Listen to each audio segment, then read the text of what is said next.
High বন্ধুরা, আমার ছোট্ট একটা মিনি ব্লগে তোমাদের সবাইকে স্বাগতম। আশা করি তোমরা ভালো আছো। তো সকালবেলা উঠে দাঁতটা ব্রাশ করে নিলাম, তারপরে একটু গ্যাসের পাশে যাব, তাই একটু মুখে একটু সানস্ক্রিন লাগিয়ে নিলাম, এই আর কি।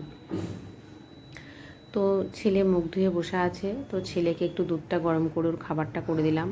ও বনভিটা খায়, ওকে একটু বনভিটা করে দিলাম।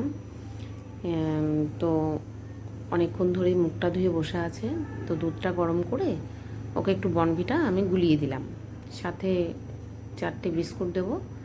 ও সকালবেলা এই খাবারটাই খায়, ও আগে ওর এটাই লাগে, আর কিছু খাক না খাক এটা ওকে দিতেই লাগে। তো সামনে ওর পরীক্ষা, ও পরীক্ষার জন্য তৈরি হচ্ছে। যাই হোক, আমার ছেলেকে সবাই আশীর্বাদ করো, ও যেন পরীক্ষাটা খুব ভালো করে দিতে পারে। তো বিছানাটা পড়েছিল, তো বিছানাটাও তুলে ফেললাম, বিছানাটা ঝেড়ে ঠেড়ে পরিষ্কার করে নিলাম। তো বিছানাটা এখন তোলা হয়ে গেল, ঠিকঠাক করলাম বিছানাটা ঝাড় ঠাড় দিয়ে। তারপরে আমি সকালবেলা আমার খাওয়া হয়েছিল না, তাই আমি সকালবেলা একটু দুধ, একটু ছাতু আর একটু মুড়ি, এই আর কি খেয়ে নিলাম। তো রান্নাঘরে চলে গেলাম। তো রান্নাঘরে গিয়ে তেলটা বাড়ন্ত হয়ে গেছিলো, তাই তেলটা একটু ঢেলে নিলাম। তো তেলটা বেশিটা থাকলে না আমার একটু কড়াইতে দিতে প্রবলেম হয়, তাই প্যাকেট আবার একটু রেখে দিয়েছিলাম, প্যাকেট দিয়েই সেদিনের রান্নাটা চালিয়ে দিয়েছিলাম। তো রুই মাছ আনা হয়েছিল বাজার থেকে, তো রুই মাছের একটা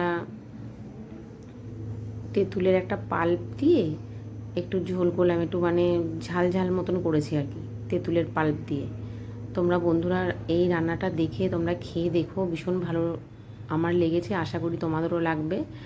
আর এই রান্নাটা কোনো নতুন নয়, কিন্তু অনেকেই খেয়েছে, তোমরা যারা না খেয়েছো তারা খেও। যাই হোক, মাছগুলো আমার এখন ভাজা হয়ে গেল, এই যে মাছগুলো এখন তুলে নিচ্ছি। তো মাছটা ভাজা, এদিকে ভাতও বসিয়ে দিয়েছি, ভাতও তোমার হচ্ছে মোটামুটি হয়ে এসছে।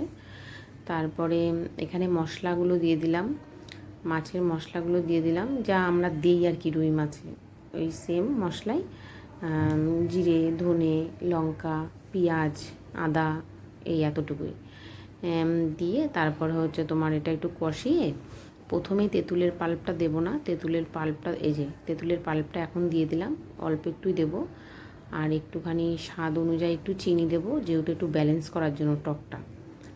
তোমরা ঠিক এইভাবেই রান্না করে দেখো। এখন নামিয়ে ফেলবো। খেতে অসাধারণ হয়েছিল, খুবই ভালো হয়েছিল খেতে।